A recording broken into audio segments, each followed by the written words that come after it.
Oi, pessoal! Sejam bem-vindos ao OusaCast, o seu podcast semanal sobre marketing fresquinho na palma da sua mão. Um aviso bem breve antes da gente iniciar esse episódio que está incrível é que o OusaCast, ele volta a ser um podcast de todos os dias. Sim, pessoal, vocês falaram muito pra gente continuar esse podcast super informativo e com assuntos quentes, que a gente vai voltar a ser um podcast diário. A única coisa que vai mudar é que agora a gente vai fazer 3 vezes na semana ele só em formato de áudio e 2 vezes na semana ele em formato de vídeo, tanto aqui no Spotify como também lá no YouTube. Avisos concluídos com sucesso e agora podemos ir ao episódio de hoje. E, gente, já adianto que esse episódio aqui fala muito sobre posicionamento e branding. Então, se você tá com dificuldade nesse tema, eu já sugiro você pegar o caderninho e começar a anotar tudo aqui que eu tenho para falar. E hoje eu quero começar contando para vocês uma história de como uma seguidora minha lá no OusarMKT, né, @OusarMKT, se você ainda não segue, vai lá seguir que tá perdendo um monte de conteúdo fresquinho.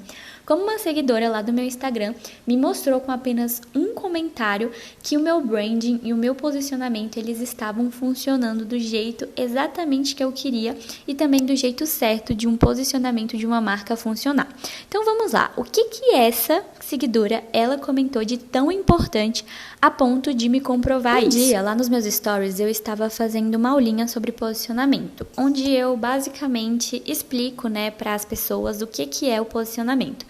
E, a fim de explicar, né, que as cores, elas posicionam a sua marca na cabeça do seu público, de quem está te assistindo, eu coloquei lá o exemplo da cor roxinha da Nubank, né, que é uma cor roxa um pouco mais aberta. E no caso, eu fiz na intenção realmente das pessoas tentarem adivinharem, né, qual que é a marca que eu estava falando. E a intenção, e eu copiei realmente, né, da paleta de cor da Nubank, a cor roxa. E coloquei lá e pedi para as pessoas identificarem a cor. Gente, beleza, teve muita gente que respondeu, é da Nubank. Mas umas 3 pessoas viraram e falaram assim, Isa, pensei na Ousari. Isa, é a Ousari? E quando eu vi esses comentários, eu entendi que mesmo sem querer, o meu branding, ele estava funcionando de um jeito muito legal. Mas assim, você que está chegando agora, por que eu tive esse pensamento? Gente, vamos dar um passo atrás e entender primeiro o que é posicionamento e o que é branding. Eu sempre gosto de falar que o branding, né, é a parte ali de toda a sua marca que vai te ajudar a criar um posicionamento. Thaís, ainda tá confuso? O que você tá querendo falar com isso? Que no caso, o branding, pessoal, é toda a parte estética, mas também a parte interna que você vai definir na sua marca para que ela consiga buscar mais conexões com a pessoa que está ali assistindo ela. Então, quase como uma humanização da sua marca. São os elementos que humanizam a sua marca.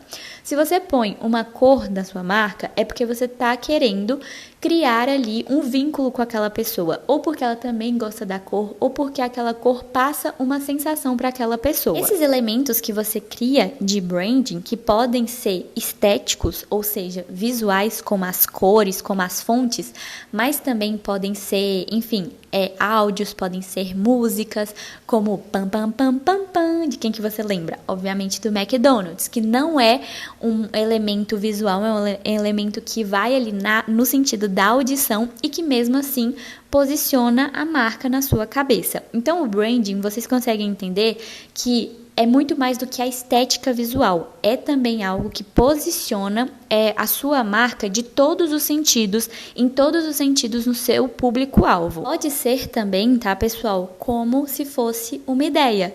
Então, a Apple, ela surgiu com o lema pense diferente.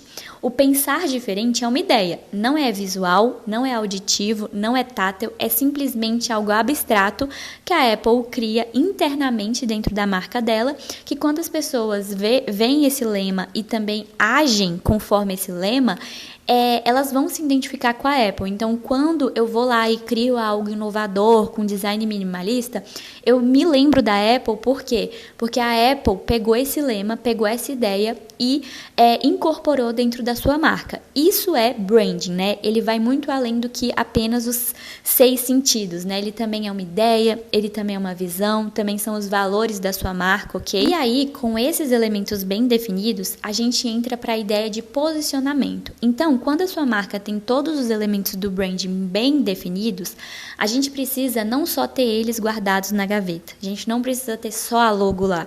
A gente precisa mostrar para o mundo isso. A gente precisa fazer com que, beleza, a minha marca ela é verde, mas eu preciso fazer com que o meu público, quando ele enxergue a cor verde, eles lembrem de mim. Então, esse é a virada de chave do seu posicionamento. É você literalmente estar em uma posição na cabeça do seu consumidor.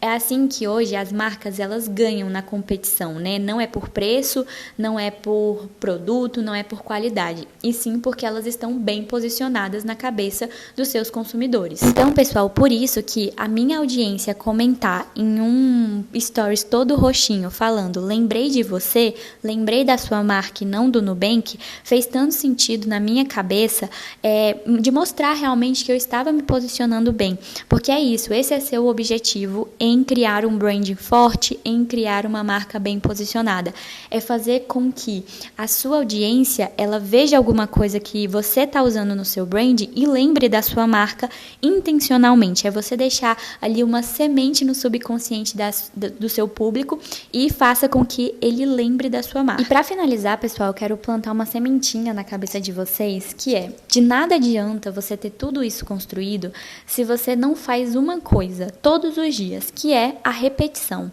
Se você não repete tudo isso que a gente definiu lá atrás, seja das questões do áudio, seja das questões visuais, você não tá e nunca vai criar um posicionamento. Essa galera que respondeu meus stories só respondeu porque em todo o meu ponto de contato com eles, eu utilizo a cor roxa. Em todos os pontos de contato ali da Netflix com o seu cliente, quando ele liga, né, o streaming, ele escuta aquela música, então isso é uma repetição.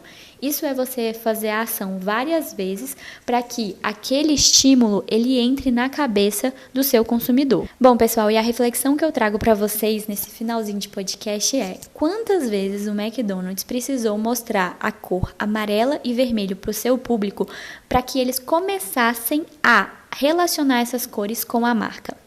Eu chuto mais de 1 trilhão de vezes essas cores precisam aparecer associadas à marca para que a gente comece a lembrar dela com a marca. Então, pessoal, você repetir isso todas as vezes nos stories não é cansativo, não é repetitivo. O seu cliente, ele não é devoto à sua marca, ele não tem só isso para fazer no dia, ele não tem só a sua marca para ver ali nos seus stories, nos destaques, no feed, no dia. Ele tem muito mais estímulos. Então, sim, você tem que repetir isso todos os dias. Se ficar cansativo para você, é porque só tá 1% do que seu cliente aguenta, beleza? Então, pessoal, sigam aqui o nosso podcast. Eu espero que vocês tenham gostado e até o próximo episódio.